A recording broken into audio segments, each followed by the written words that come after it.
नमस्कार दोस्तों, मैं संजय जैन एक बार फिर से आपके सामने हाजिर हूँ। आज हम बात करने वाले हैं 11वें घर के बारे में। जब सूर्य खाना नंबर 11 में हो तो उस समय क्या रिज़ल्ट देता है। 11वां घर जो है वो गुरु का है, बृहस्पति का दरबार है, वो शनि का घर है वो। तो इस घर में जब भी कोई ग्रह आएगा तो उसकी जो तासीर होगी वो शनि की होगी, यानी उसकी जो प्रवृत्ति होगी, उसका जो नेचर होगा वो शनि का होगा। और 11th हाउस में बैठा हुआ ग्रह कुंडली में उस जगह प्रभाव डालता है जिस जगह गुरु बैठा हुआ हो। और ऐसा ग्रह जब भी लग्न में आएगा तब वो अच्छे रिजल्ट देगा। लेकिन 11वें में जो ग्रह है उस समय अगर खाना नंबर 3 और लग्न अगर खाली है तो उस समय उस ग्रह को सोया हुआ गिना जाएगा। इसके विपरीत अगर उन घरों में तीसरे में, प्रथम में, थर्ड हाउस, फर्स्ट हाउस में अगर उसके मित्र बैठे हैं तो अच्छे रिजल्ट प्राय देते देखे गए हैं। लेकिन ये भी बहुत सी चीज़ों पे ये भी डिपेंड करेगा, बहुत सी चीज़ों पे नहीं, ये डिपेंड करेगा गुरु की स्थिति क्या है। गुरु अगर पीड़ित है या ख़राब घरों में बैठा है, ख़राब घरों में अगर गुरु बैठ गया है तब 11th हाउस के जो रिज़ल्ट होंगे वो मंदे ही होंगे। 11th हाउस में सूर्य का जो रिज़ल्ट देने का तरीका है वो इस बात पे भी निर्भर करेगा कि आप किस तरह से उसे इम्प्लीमेंट करते हो, किस तरह से आपने अपने शनि को रखा हुआ है। अगर आपने शनि की चीज़ों को अपना रखा है, जैसे शराब, मांस, मच्छी, ये शनि की मंदी चीज़ें मानी गई हैं। अगर इन चीज़ों को आपने जीवन में लिया है, लेते हैं, आप डेली रूटीन में ये चीज़ें अगर लेते हैं तो शनि की जितनी भी मंदी चीज़ें हैं वो यहाँ सूर्य का फल मंदा कर देगी। लाल किताब में इसका इतना कठोर वर्णन है कि अगर कोई इंसान सूर्य 11 में अगर मांस खाता है तो लाल किताब उसके बारे में कहती है कि वो अपने बच्चे का मांस खा रहा है, वो पानी में उबाल के अपने बच्चे का मांस खा रहा है। इतनी कठोर बातें लाल किताब में सूर्य 11th वाले के लिए लिखी गई हैं। तो जब भी इंसान ये शराबखोरी करेगा, शराब पीने का आदी होगा, मांसाहारी होगा, नॉनवेज कंटिन्यू प्रयुक्त करता रहेगा, तब उसकी ज़िंदगी में सूर्य के पॉजिटिव रिज़ल्ट कभी उसे देखने को नहीं मिलेंगे, क्योंकि उसने शनि को खुद मंदा कर दिया। शनि को नेक करने की जगह उसने शनि को मंदा कर दिया।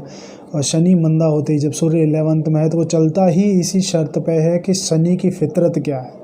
शनि की फितरत है नेकी। वो शनि के गुणों को आत्मसात करता है 11th में बैठा हुआ ग्रह।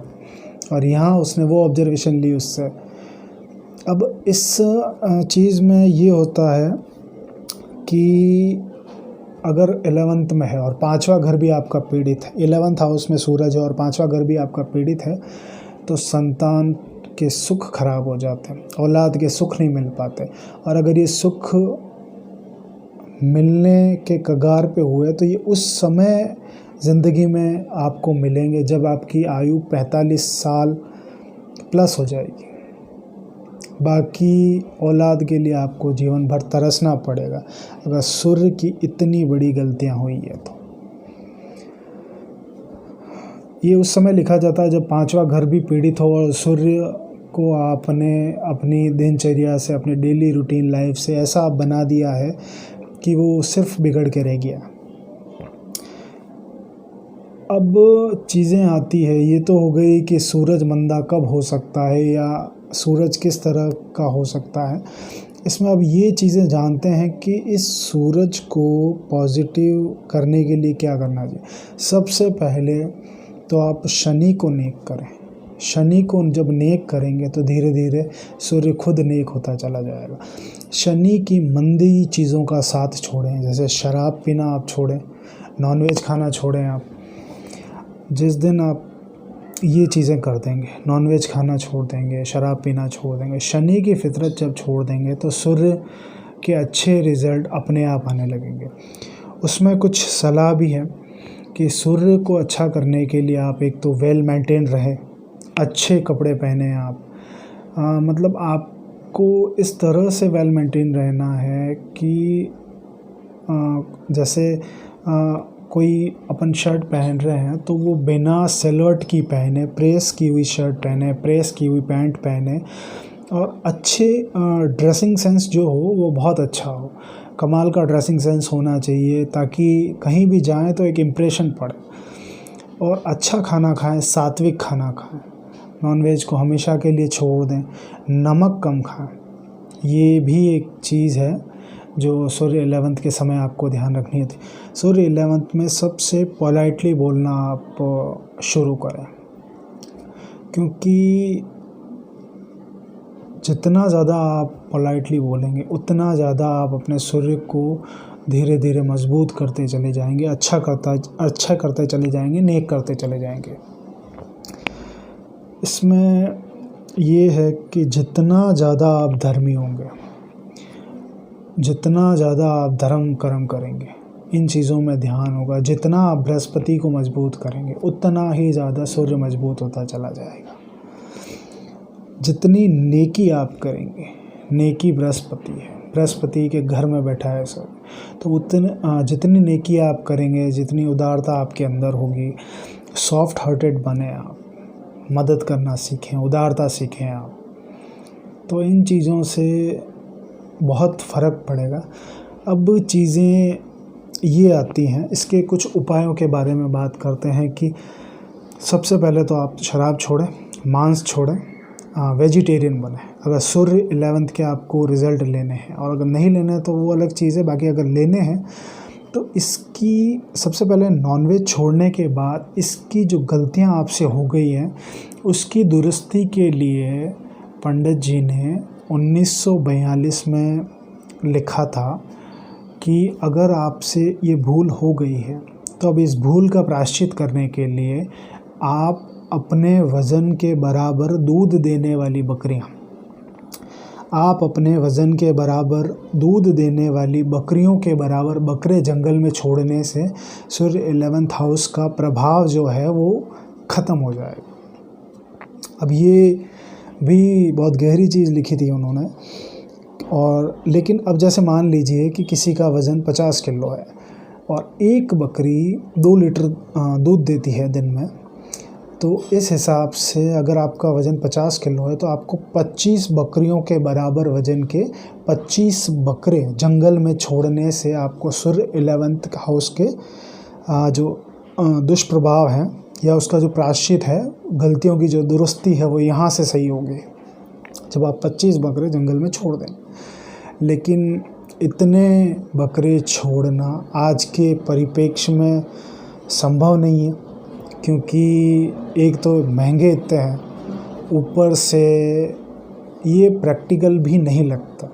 ये उन्होंने सलाह दी थी ये रेमेडी उन्होंने लिखी थी 1942 में, लेकिन फिर उनके बाद जो लेटेस्ट जो लास्ट वर्ज़न था उनका 1952, उसमें उन्होंने सिर्फ एक ज़िंदा बकरे को छोड़ने की सलाह दी। एक बकरा जो काले रंग का हो, कितने भी वज़न का हो, उसकी कोई शर्त नहीं थी, एक ज़िंदा जवान बकरा काले रंग का छोड़ने की उन्होंने सलाह दी। तो इससे 11th हाउस के सूर्य की दुरुस्ती हो जाती। अगर फिर भी आप इसके अलावा भी कोई रेमेडी, एक तो ये 11th हाउस जो आपसे जो कर्स है ना, जो पाप हुआ है आपसे, उस पाप का प्रायश्चित इस उपाय में है। जो आपकी गलतियां हैं उसकी गुनाहों की माफ़ी जो है वो इस उपाय में लिखी है उन्होंने। इसके अलावा अगर आपको हेल्थ रिलेटेड कोई इशू है, हेल्थ रिलेटेड अगर इशू है तो इसकी एक रेमेडी मैं आपको बहुत बताता हूँ, बहुत अच्छी रेमेडी है। 11 दिन 11 मूली पत्तियों सहित अपने सिरहाने रख के सोनी है। 11 मूलियाँ पत्तों सहित अपने सिरहाने रख के सोनी 11 दिन लगातार, और फिर अगले दिन जाके उसको सुबह मंदिर में दे के आ जाना है।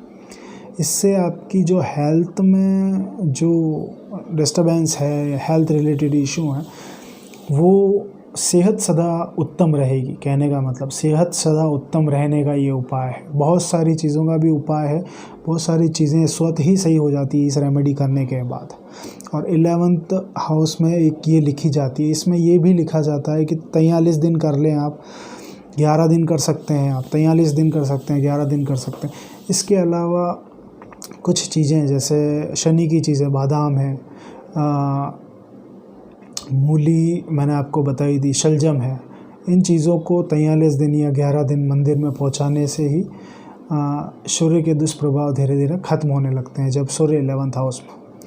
इसके अलावा अगर बिज़नेस रिलेटेड मैं आपको एक चीज़ बताता हूँ कि अगर बिज़नेस में डाउनफॉल बहुत ज़्यादा है या स्टेबिलिटी नहीं है, तो इसमें पंडित जी ने एक रेमेडी बताई थी कि 11th हाउस में 43 दिन रेत का बिस्तरा मुबारक होगा। रेत का बिस्तरा मतलब, रेत के बिस्तरे का मतलब हो गया कि जब आप रात को सोने जाएं, तो इस उपाय को किस तरह से किया जाएगा उसे आप सुने। कि जो आपका बिस्तर है जिस पे आप सोते हैं, या तो उस पर कोई चद्दर रख के उस पर 2 इंच, 3 इंच, 4 इंच जितनी मिट्टी आप बिछा सकें, इतनी मिट्टी बिछाएं आप उसके ऊपर, और उसके ऊपर आप सोएं। मिट्टी इतनी बिछानी है और बनियान में सोएं आप। वो मिट्टी, इसका ताल्लुक़ ये है कि वो मिट्टी आपके जिस्म से चुभती हुई होनी चाहिए, क्योंकि जब तक वो मिट्टी अगर आप शर्ट पहन के सो गए तो उस उपाय का कोई मतलब नहीं है। वो मिट्टी जब तक आपके जिस्म को नहीं छुएगी तब तक इस रेमेडी का कोई मतलब नहीं। तो कोशिश करें कि ये 11th हाउस में एक रेमेडी ये की जाए, और वैसे भी 11th हाउस में ये रेमेडी करनी चाहिए। बहुत अच्छी रेमेडी है कि 43 दिन आप रात को एक लेयर बिछा दें अपने बिस्तर के ऊपर, एक रेत की लेयर बिछा दें, एक चद्दर में 2 या 3 इंच का बिस्तरा बना दें रेत का, फिर सुबह उस चद्दर को वापस बांध लें। इस तरह से आपको सुबह वापस उस चद्दर को हटा के साइड में रख दें, दूसरे दिन फिर उसी का बिस्तरा वापस बिछा दें। तो इस तरह से निरंतर यह आपको 43 दिन करना है। ये ध्यान रहे कि इस उपाय में रेत आपको कंटिन्यू 43 दिन बिछा के नहीं रखनी। एक रात को बिछाई, फिर उसको सुबह समेट लिया, फिर दूसरी रात को वापस बिछाई, फिर समेट लिया। इस तरह से करना है 43 दिन का उपाय। बाकी अगर ये ना हो कि आप एक बार करके 43 दिन उस पर सो रहे हैं और उसी को उपाय मान रहे हैं, तो वो उपाय नहीं है। उपाय का मतलब ये है कि 43 दिन तक निरंतर करना है। यानी आज बिछाइए, सुबह हटानी है, फिर शाम को बिछानी है, फिर सुबह हटानी है, फिर शाम को बिछानी। इस तरह से ये कंप्लीट उपाय होगा। इसके अलावा सूर्य में है कि आप नमक कम खाएं। 11th सूर्य में है, नमक कम खाएं। और वैसे ये रेमेडीज़ ही पर्याप्त हैं सूर्य 11th को स्ट्रॉन्ग करने के लिए, और इतना होने से ही बहुत सी चीज़ें अच्छी घटित होने लग जाती हैं। बहुत सी चीज़ों में इम्प्रूवमेंट स्वतः ही हो जाता है, क्योंकि बृहस्पति के दरबार में है सूर्य, तो उसके रिज़ल्ट आप सोच लीजिए कितने प्रभावी रिज़ल्ट होंगे इन रेमेडीज़ करने के बाद। शर्त यही है कि शनि की मंदी चीज़ों से दूर रहें, खुद को इम्प्रूव करें, कोशिश करें एक सात्विक जीवन जीने की, एक अच्छा इंसान बनने की। तब जाके ये सूर्य आपको बहुत बड़ी चीज़ों तक पहुंचा सकता। और इसके अलावा बस यही चीज़ें थी। Thank you.